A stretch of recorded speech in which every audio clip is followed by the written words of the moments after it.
Welcome to our four-part series on systematic theology.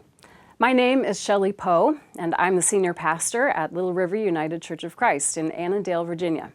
I earned a PhD from the University of Virginia in Religious Studies and a Master of Divinity from the Princeton Theological Seminary. I was a full-time religious studies professor for about a decade, alongside my work in the church. This is the first of a series of videos on some of the major topics in Christian systematic theology. The first four videos discuss the doctrine of God, and in the weeks and months to come, we will turn to the doctrine of the Trinity, the doctrine of Christ, and the doctrine of the Holy Spirit. Feel free to subscribe to this channel if you'd like to be alerted to next videos in these series.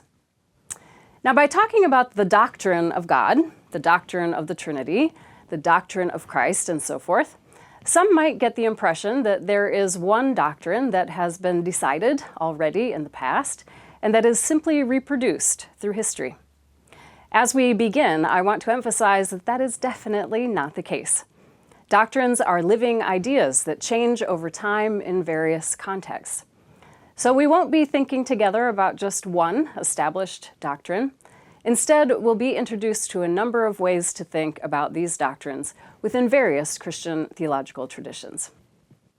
Within our series on the doctrine of God, we'll be discussing divine attributes, or ways to describe God, the relation between God and the world, and how humans claim to know about God, time and divine knowledge of the world, divine providence, and human freedom. All of these topics are related, and so it will be difficult to treat them separately, but we will try to address them separately as much as we can for the sake of clarity and, of course, the time constraints of each session. Today we begin with the divine attributes. As I mentioned a moment ago, there are multiple approaches to the doctrine of God in various Christian theological traditions. Today I will introduce three of them. We'll talk about how the doctrine of God is discussed in the classical tradition, in the evangelical tradition, and in process theology. Before going further, though, I need to simply say as a disclaimer that when we generalize in these ways, by talking about entire traditions of thought, there are going to be exceptions when it comes to individual theologians. So these descriptions won't be entirely accurate for each individual theologian within any particular tradition, but these descriptions will give you a sense of how each tradition in general approaches the doctrine of God. I will run through these ideas rather quickly, so feel free to stop or slow down the video as needed. Now, each of these traditions, the classical tradition, an evangelical tradition, and a process view, maintain that God is both unlike creation and like creation. But how they understand God's unlikeness to creation and God's likeness to creation will set them apart from one another. And of course, the ways that each tradition highlights one or the other of those things. So we begin with the classical tradition.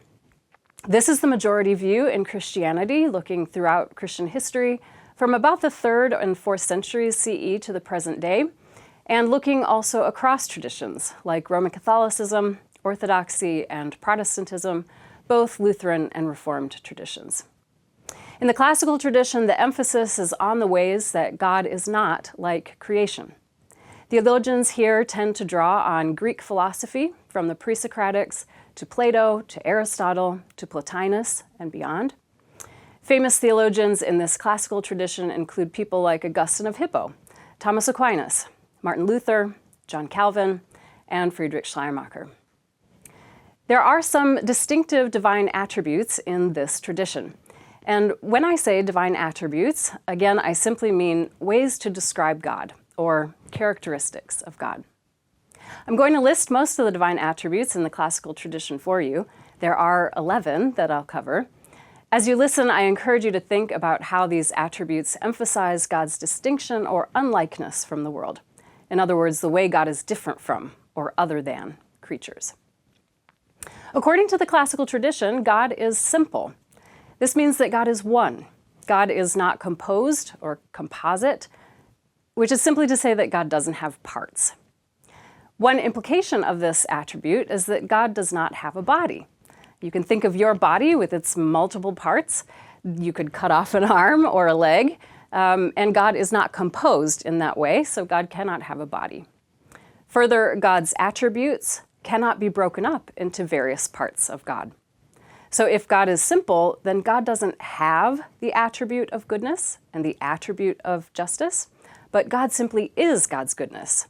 God is God's justice. They can't be broken up into various parts. A further implication of God's oneness is that God is impassible. That simply means that God does not suffer, that God does not have emotions like human beings, because human emotions and suffering require a body. Another attribute of God in this classical tradition is that God is pure activity or pure causality. What this means is that God is not passive. Passivity means receiving from or being conditioned by others. Secondly, this also means that God is not a series of limited and discrete activities. God is not a bunch of activities that happen over time, but God is simply pure activity. And the reason for this is that discrete activities require time. And we'll see in just a moment that God is eternal rather than temporal in the classical tradition.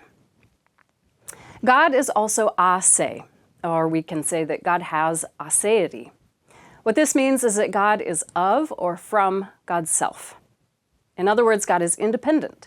God is not dependent on or influenced or conditioned by others.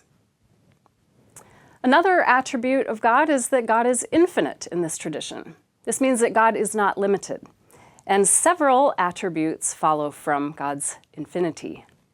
First, God is omnipresent. This means that God is everywhere. God is not limited to one place. Second, God is omniscient. That means that God knows everything and is wise, is not ignorant. But God does not have discrete thoughts like human beings, because again, that would require time. It also implies deliberation, which implies that God doesn't know what the good is and has to sit and think for a while. Well, if I did this, what would happen? Or if I did this, would that be good? But God is all wise, and so God doesn't have to deliberate, and God doesn't have discrete thoughts that happen in time, because again, God is eternal.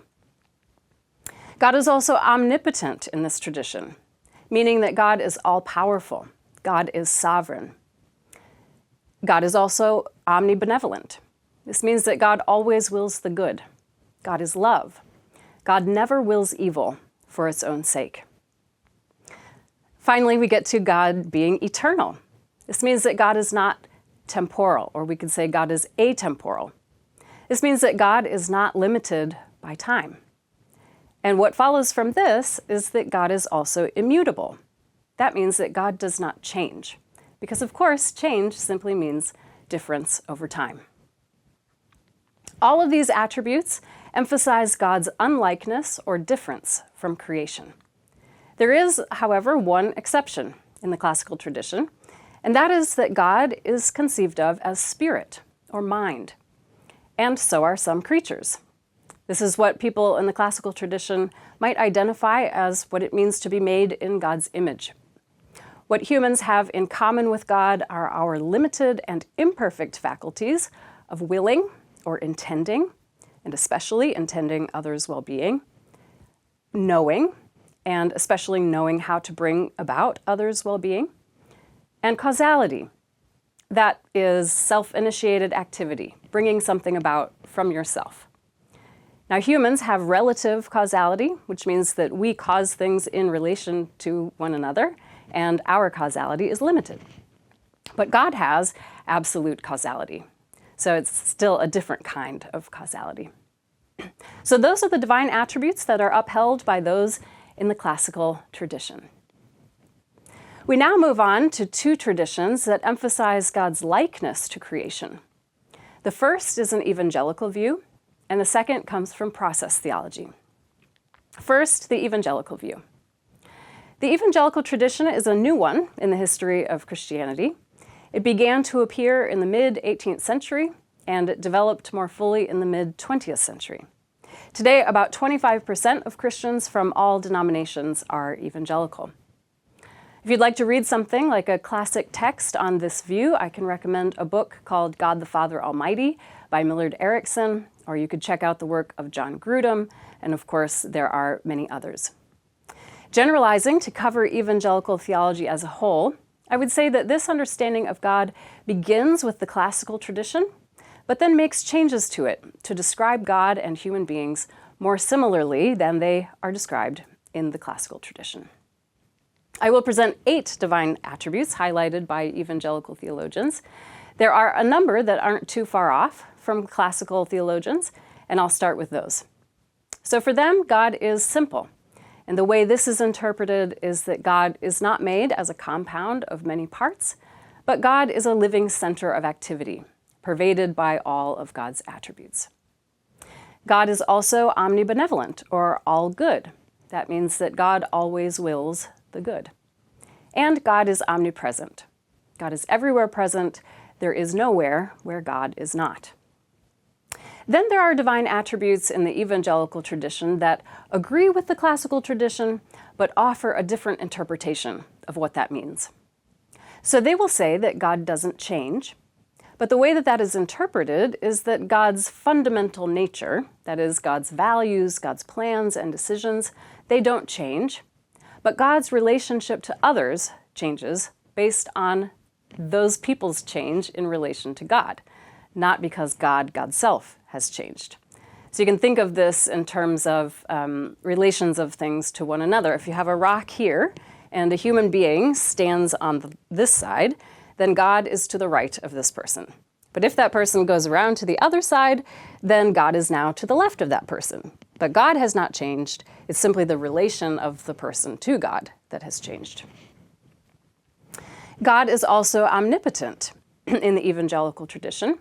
But for most evangelicals, God is self-limited.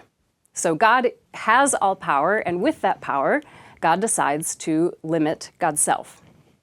God limits God's self by human freedom and human actions.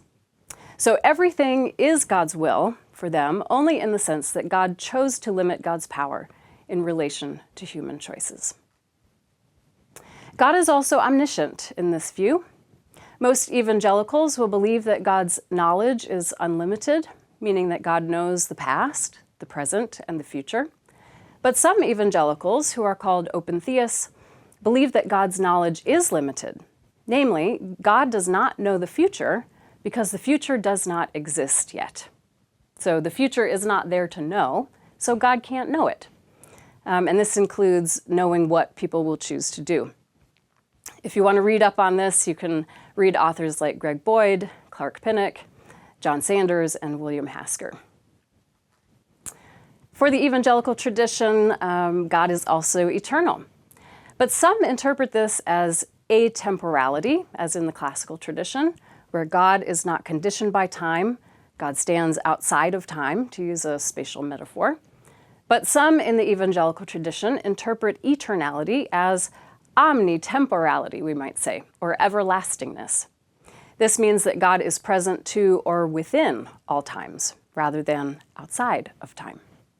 On this interpretation, some evangelical theologians will try to hold both atemporality and omnitemporality or everlastingness together. So you could have atemporality, you could have everlastingness, or some in the tradition hold both together. God is also passible, not impassible, and this is a big change. God is emotional for evangelicals, but they want to temper this and say that God is emotional in a different way than humans are, that these emotions cannot motivate divine behavior, and that God cannot feel certain emotions like hate, sadism, sexual lust, or grief to the point of depression. So in general, these are some of the important divine attributes within evangelical theology, though of course there are differences among each individual evangelical theologian. Moving on to the second tradition that emphasizes even further, in some regards, God's likeness to creation, is process theology. This tradition emphasizes divine change, or becoming. Process theology is very recent, appearing only in the 20th century, and is composed of a small number of contemporary theologians. We have not yet seen a significant number of Christians as a whole adopting a process view. Process theologians draw specifically on the philosophy of Alfred Whitehead, and famous process theologians include Charles Hartshorne, John Cobb, and Eugene Peters. I'll present 7 divine attributes from this train of thought, and you'll notice how they are often directly in contrast to the attributes offered by the classical tradition. For process theologians, God is mutable, not immutable. This means that God has an unchangeable, abstract essence. They might say that God is creative or active love, but God also has a changeable, concrete actuality, which is to say that God's being is becoming. And so just how God's being is becoming or being actualized in the world will change. God is also omnibenevolent, and process theologians might talk about this in terms of God's purpose as being to promote creatures' enjoyment. God is also here finite, limited by natural and social systems. So in process theology, God acts in the world, and God is limited by the world. God is here not sovereign. God is not omnipotent in the same way as in the classical or evangelical traditions. God gives, for process theologians, God gives everything an initial aim, but not everything that occurs in the world is God's will. So God's power is that of persuasion or influence rather than determination or conditioning of the world. God is also has no aseity. God responds to the world. God is dependent on the world, and God is conditioned by the world, definitely not independent of the world. And God is also passible on the process view. That means that God suffers. God feels, in fact, everything that the world feels. So here are 3 very different understandings of God in a nutshell: the classical view, the evangelical view, and the process view. It is, of course, interesting to compare and contrast these approaches, drawing out especially the ways that various divine attributes fit together. And it's an interesting question whether someone could reject 1 or 2 of these attributes within a tradition, but retain the rest. As you process these ideas, I also encourage you to consider the strengths and the weaknesses of each approach. Let us know in the comments which tradition you are most drawn to and why, or which tradition you are most repelled by and why. Until next time, peace.